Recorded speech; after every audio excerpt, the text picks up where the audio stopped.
Pablo Escobar. Pablo Escobar was not just a figure of the underworld. He was a human hurricane that reshaped the geography of greed and turned an entire nation into his personal counting house. Born in the humble outskirts of Rio Negro, Pablo's journey into the abyss began not with high-stakes trade, but by sandblasting names off tombstones to resell them to the grieving. He quickly realized that in a world governed by laws, the man who controls the fear of those who write the laws becomes the ultimate architect of reality.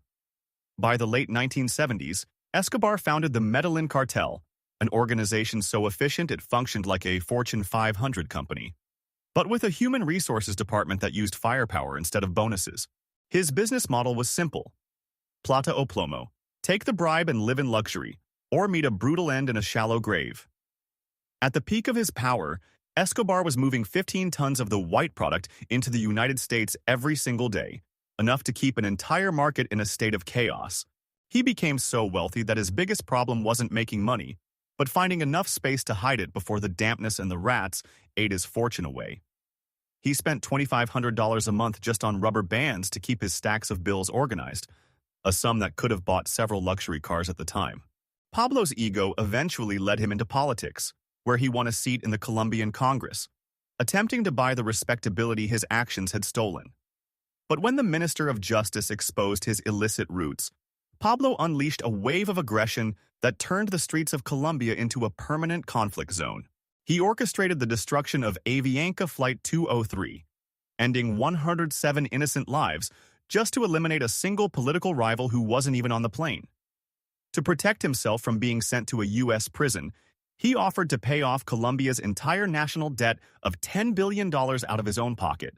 When the government refused, he built his own facility, La Catedral, which featured a soccer field, a bar, and a jacuzzi. It was a palace where he was both the boss and the resident. From inside his golden cage, he continued to run his empire, ordering missions and hosting parties while the world outside suffered in his name. The hunt for Escobar eventually involved elite forces and a vigilante group called Los Pepes, who used Pablo's own brutal methods against him. On December 2, 1993, the figurehead of the cartel was cornered on a rooftop in Medellin, ending his run not with a crown, but with a fateful encounter. His departure didn't stop the illicit trade. It only shattered the monopoly, creating 1,000 smaller, more invisible Escobars that the world still struggles to track today. Today, his hippos roam the rivers of Colombia, a biological ghost of a man who thought he was bigger than nature, bigger than the law, and bigger than time itself.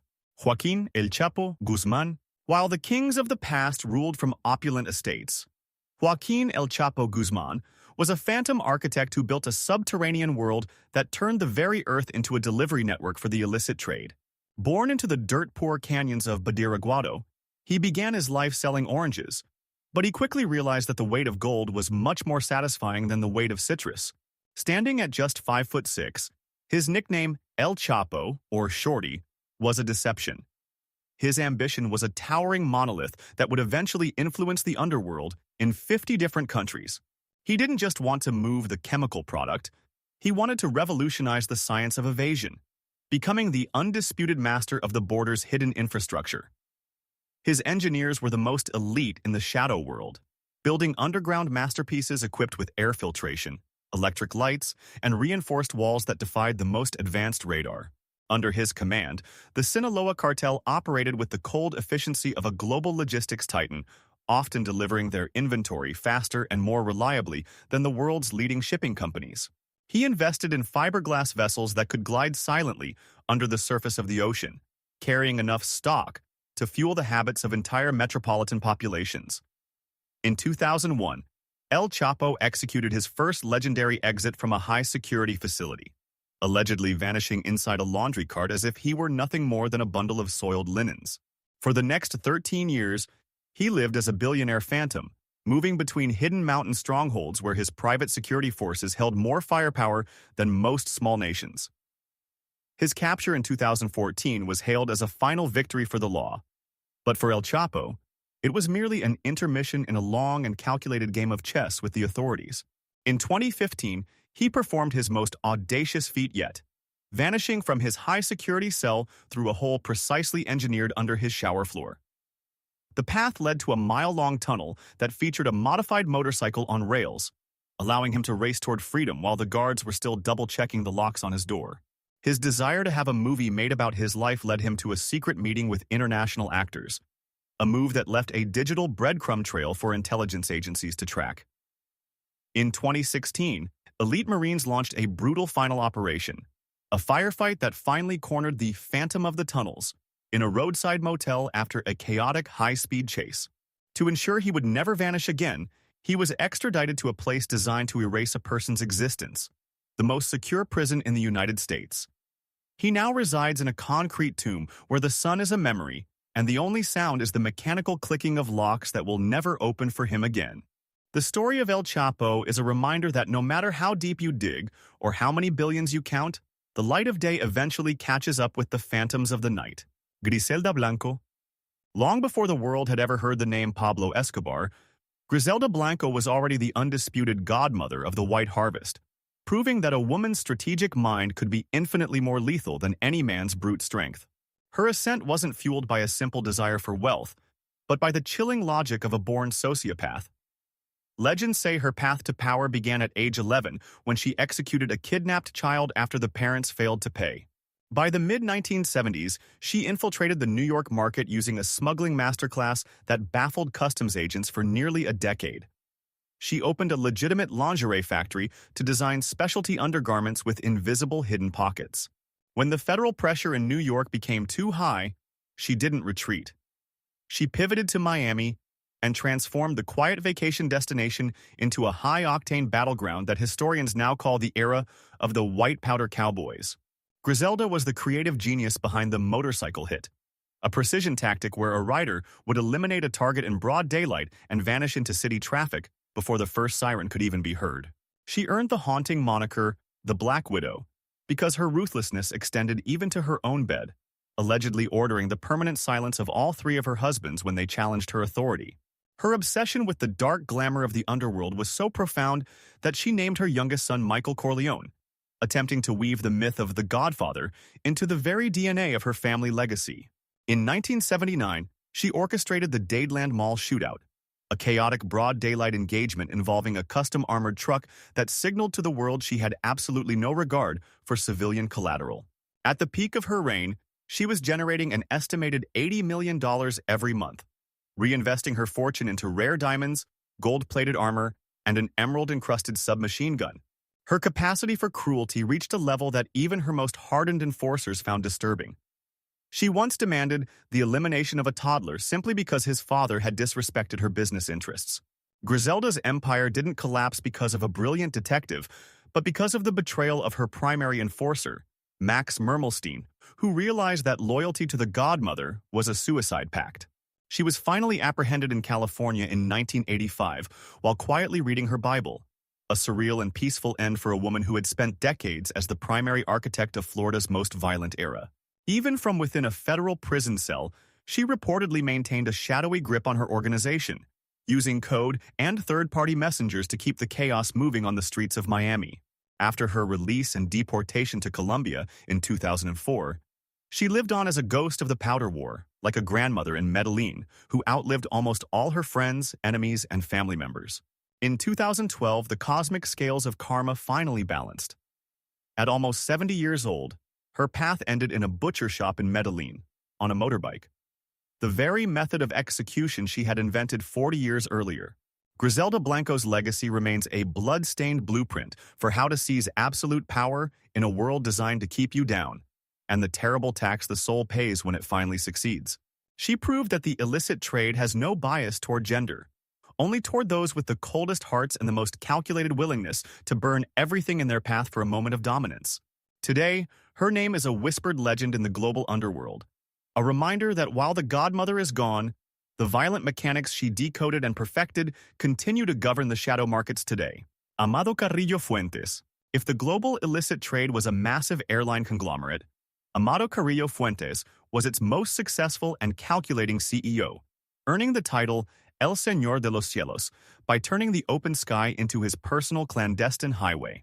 He was the high-ranking nephew of a founding father of the Guadalajara Cartel, proving from a young age that in the high-stakes underworld of Mexico, Blood and cold business logic are the only two languages that translate into power. Amado realized that the ultimate bottleneck of the shadow industry wasn't the creation of the product, but the sheer physics of mass transportation. So he pivoted from trucks to a massive fleet of Boeing 727 passenger jets. He hired specialized engineers to strip these commercial airliners of every seat, window, and luxury, transforming them into hollowed-out subterranean giants capable of moving 6 tons of the white cargo in a single flight. Under his corporate-style leadership, the Juarez Cartel became the primary logistics bridge between the southern producers and the northern markets, effectively charging a 50% service fee for every package that crossed his airspace. Unlike the flamboyant kings of the past, Amado was a ghost operator who avoided the spotlight, preferring to manage his multi-billion-dollar empire with the quiet precision of a high-end Silicon Valley executive.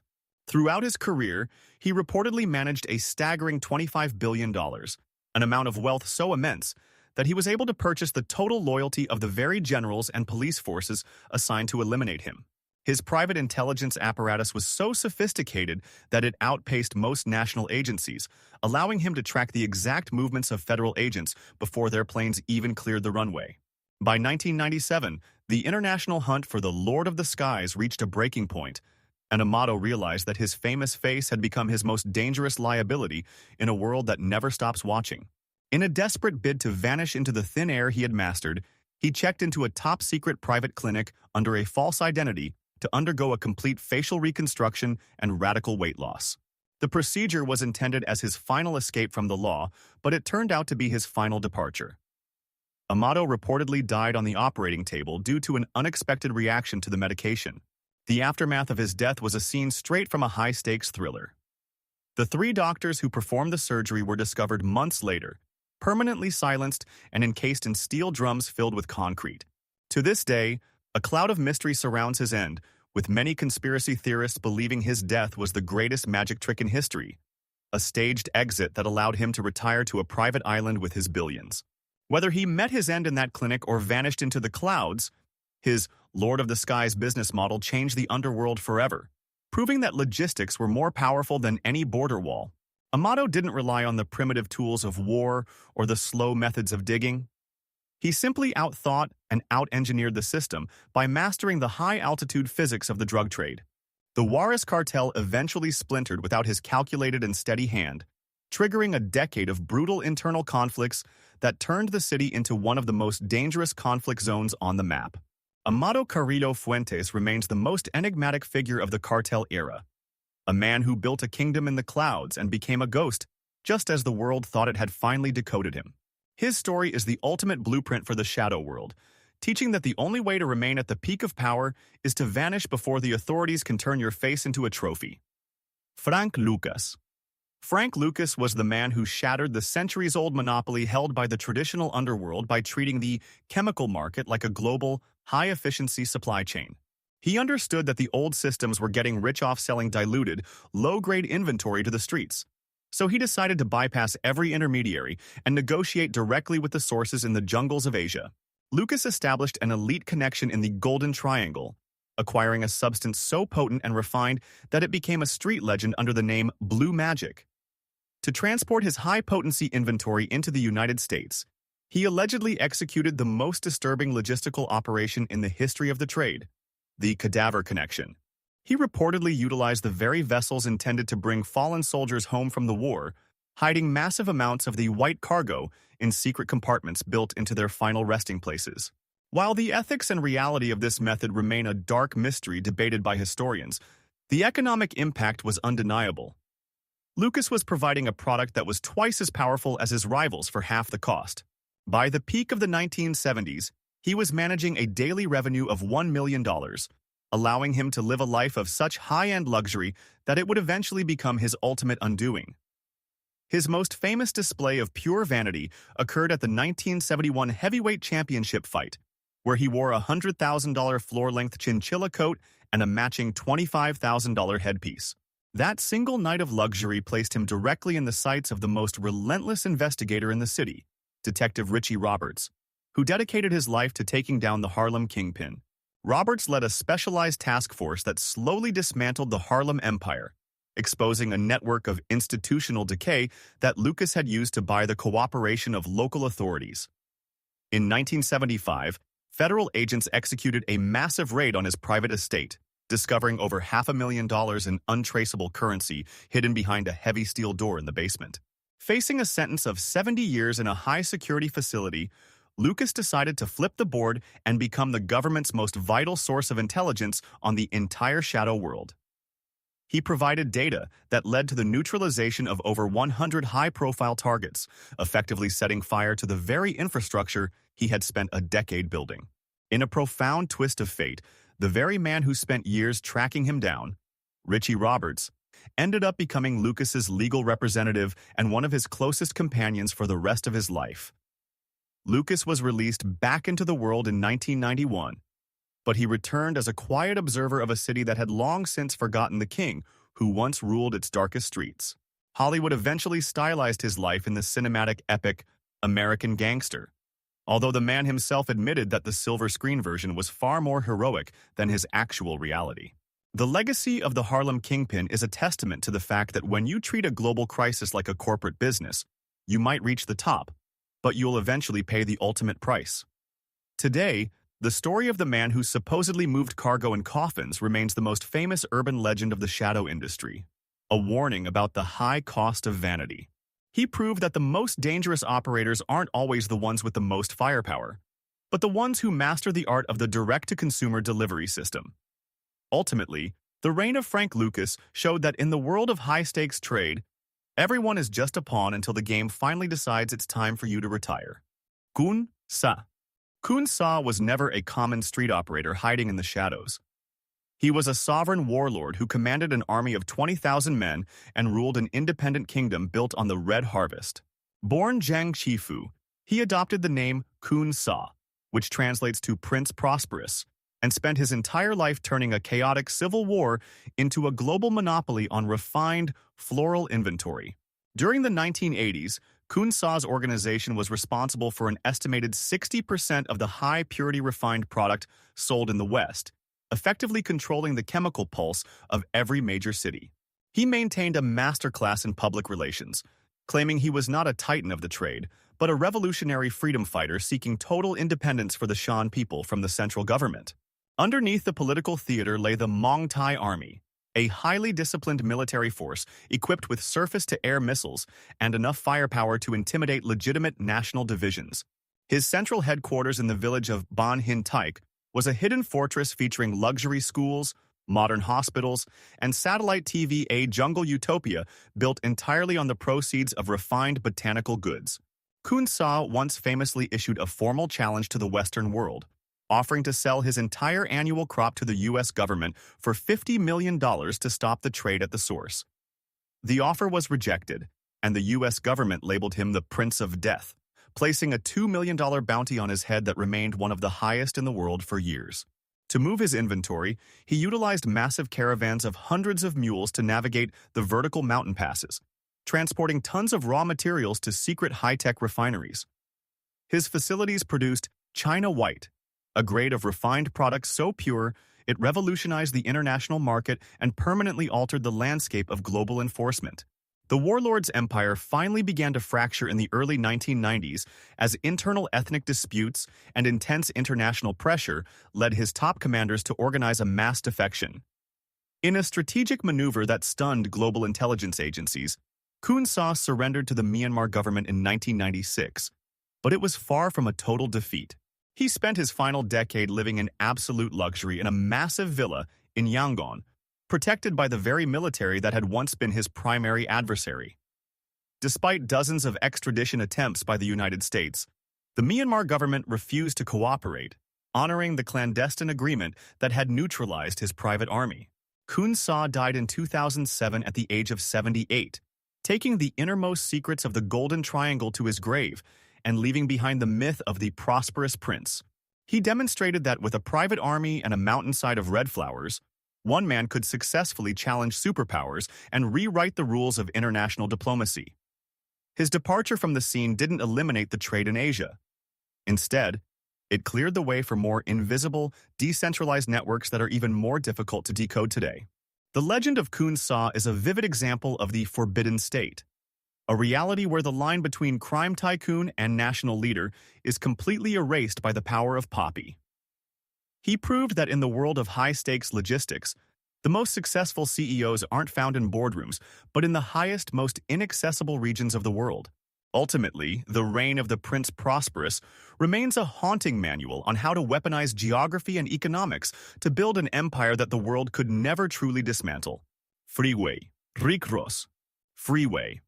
Rick Ross was the undisputed architect of the 1980s urban surge, a man who built a billion-dollar empire not through primitive aggression, but through the cold, relentless logic of high-volume discount retail. While other operators were focused on small, stagnant street corners, Rick Ross looked at the sprawling Los Angeles freeway system as a giant high-speed conveyor belt for his inventory. This massive logistical network allowed him to distribute his cargo faster than any modern-day shipping giant, turning the city into a localized global hub for the shadow market. The ultimate irony of his life was that at the peak of his influence, he was managing a daily revenue of $2 million. Yet he was functionally unable to read the very newspapers that chronicled his rise. Ross revolutionized the industry by introducing a pre-processed version of the product, making it affordable for the masses and creating a wave of market dependency that changed the social fabric of the country. He operated with the mindset of a high-level executive, employing thousands of individuals and utilizing pagers, the cutting-edge technology of the era, to create a sophisticated rapid response network. His communication system was so advanced that he could mobilize a delivery squad across Los Angeles in under 10 minutes, outperforming the response times of the local authorities.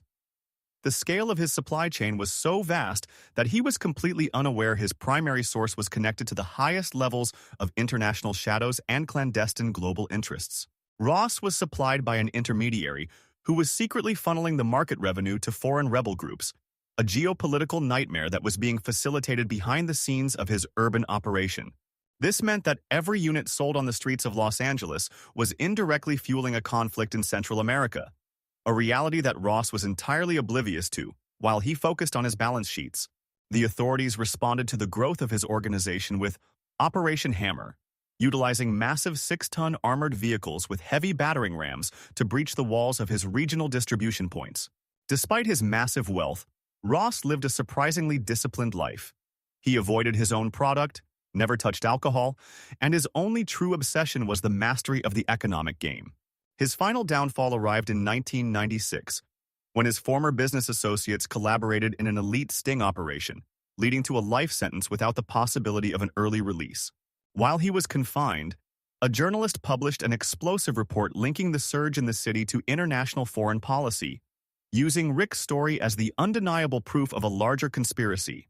The revelation stunned the public, triggering a national conversation about the true origins of the crisis and proving that Ross was merely a pawn in a game much larger than the streets of the city. Ross utilized his time in confinement to master the art of reading and the intricacies of the law, eventually discovering a legal flaw that allowed for his sentence to be drastically reduced. He was released in 2009, but he stepped back into a reality where his own name had been adopted by a famous entertainer, leading to a multi-million-dollar legal conflict for his own identity. Though he lost the legal battle over the name, he won his personal freedom, transforming himself into a global mentor and warning the younger generation about the hidden traps of the easy path. His legacy is a disturbing blueprint of how international policy can create localized chaos, leaving a permanent scar on the history of the country that has never fully disappeared. Today, Freeway Rick Ross remains a living shadow of an era that is long gone, a reminder that in the world of high-volume logistics, the mind is always more powerful than the firepower. If you want to see more, click on the video on the screen now.